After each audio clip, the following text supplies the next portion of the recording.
Welcome to this podcast hosted by Surica, the consulting engineering division of the Veolia Group. This is the third and final episode of our journey exploring our strategic priorities and the sustainable solutions we bring to our clients and the planet. All over the world, population growth and urbanization are driving higher water and energy consumption levels, placing greater demands on utilities. To ensure the sustainability and efficiency of their infrastructures, utilities are challenged to find solutions to numerous technical, financial, and regulatory constraints, while keeping environmental concerns as a priority.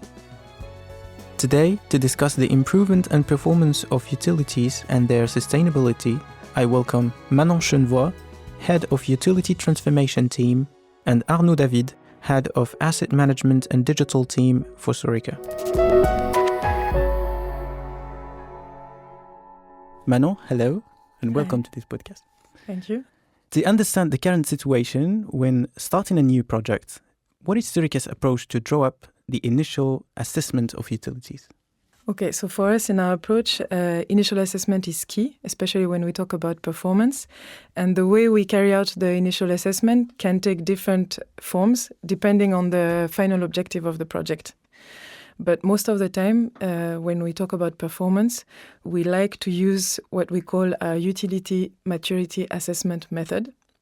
So we've developed internally a tool based on Veolia return on experience from operators, which we use to assess the strengths and weaknesses of utilities. We also use other tools that can be developed by donors, for example, the Utility of the Future framework by the World Bank.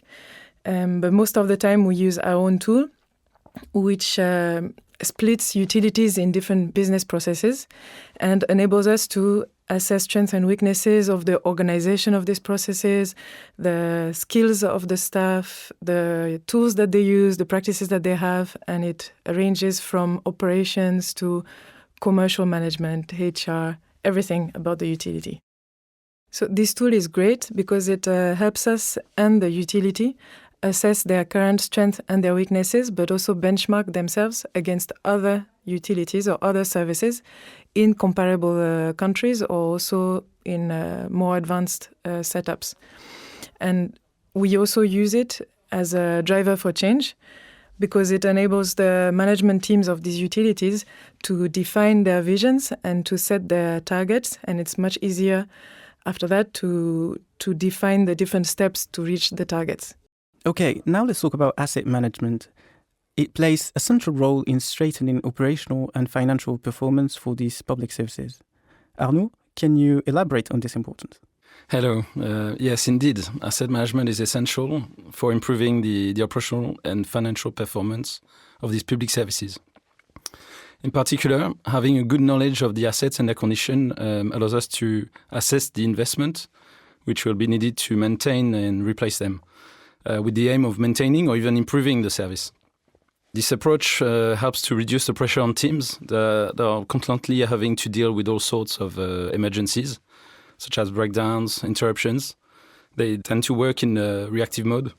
And it allows for better planning, moving to a preventive mode for improving the overall lifespan of these assets. It also helps us to identify system weaknesses, and we can build resilience in the event of disruption and reduce inefficiencies and losses. And to that point, we can also support the gradual transition from intermittent service to a continuous one.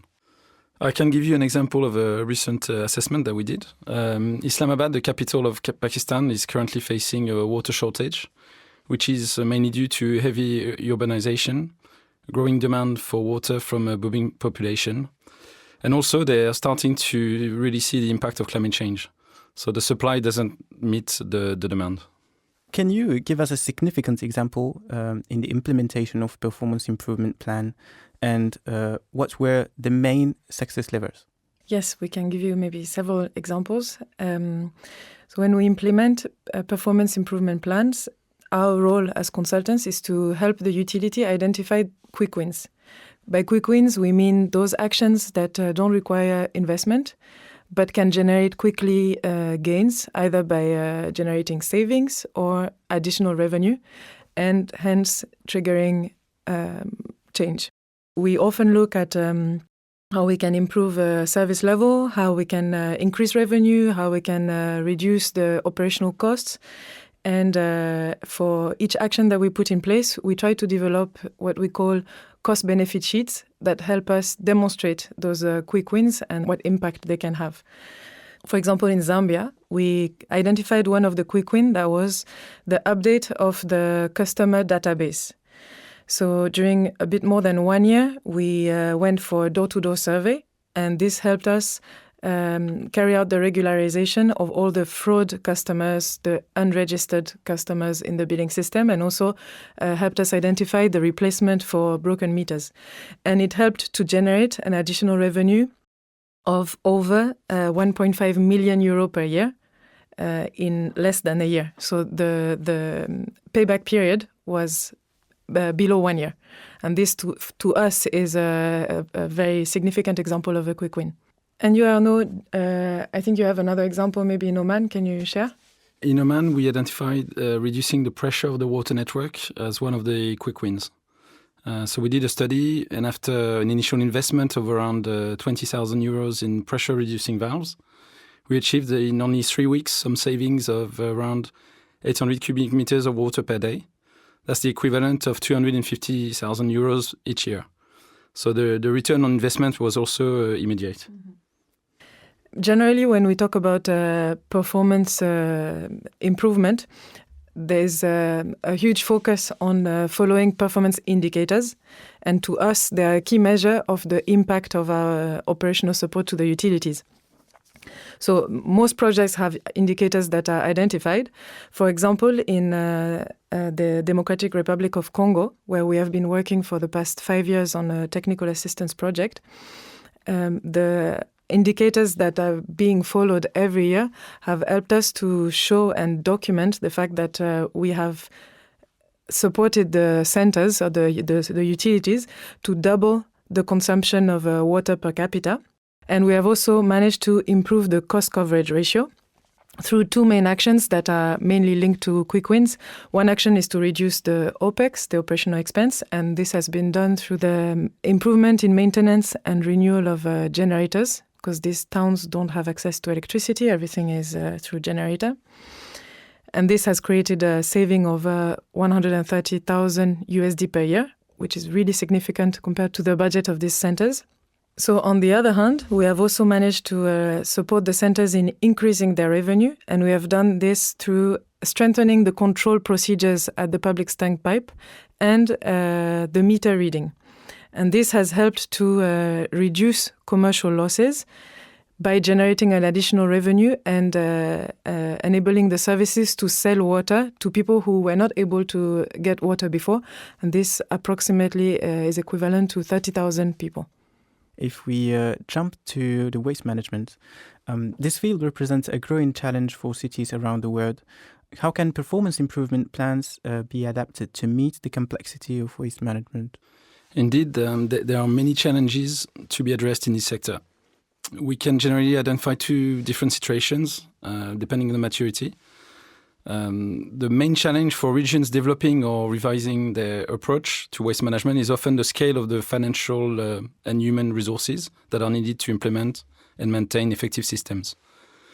For more mature utilities, the challenges would be more about keeping the infrastructure up and running, as they are aging and resources will be limited. So they face an increase in maintenance cost, obsolescence of the equipment, and the need for spare parts. And to overcome these challenges, it is necessary to identify the need for solutions that are adapted to the local context and the specific characteristics of a city, of a region. And working with stakeholders, we define the roadmap and the necessary resources. This will involve setting up management systems, building capacity, training resources. That's interesting. Do you have an example to illustrate that? Yes, for example, in Chisinau, in Moldova, as part of a financial and operational performance improvement program, which we did with the municipal waste company, we reviewed all the maintenance practices and we drew up a preventive maintenance plan for the waste collection fleet. This was in order to extend the lifespan of the newly received vehicles, and these were funded by the donors, and to plan for the future renewals. And similarly, in the United Arab Emirates, we've helped several waste-to-energy sites to develop their asset management strategy and to implement a computerized maintenance management system, which helps to manage the maintenance of their equipment. It's still early days, but we expect maintenance costs to be well tracked and optimized, and corrective tasks to be kept under control, so to ensure high plant availability and help to generate more revenues. Generally, we can expect up to 10% reduction in overall maintenance cost, and even as much as 30% in corrective maintenance cost. Thank you, Arnaud. As our projects help to improve the performance of public services, how can we ensure the long-term sustainability of the solutions we propose, regardless of the challenges we spoke about? By sustainability, I mean the solutions being able to continue operations over years. This is one of the key challenges that we face, and it's also one of the focus of donors when they launch technical assistance projects. There are several factors that maybe we could discuss. One of them is, for sure, in our opinion, the fact that we have to help the utility shift from a purely technical public service approach to a customer-oriented approach. And this is really a complete overhaul of the way they work. So it means that beyond the technical aspects, they have to look as well at the commercial vision and how to generate revenue, which is not a topic that is usually discussed and addressed at the same level as technical aspects in utilities. And to us, this is really key to ensure that they generate sufficient revenue to cover their costs. That's one of the key aspects of financial sustainability. One of the other aspects is climate change and resilience and adaptation. So now when we structure transformation or performance improvement projects, where it's necessary to put resilience and climate change at the heart of these action plans to make sure that the actions that we recommend are in line with how the situation is likely to evolve.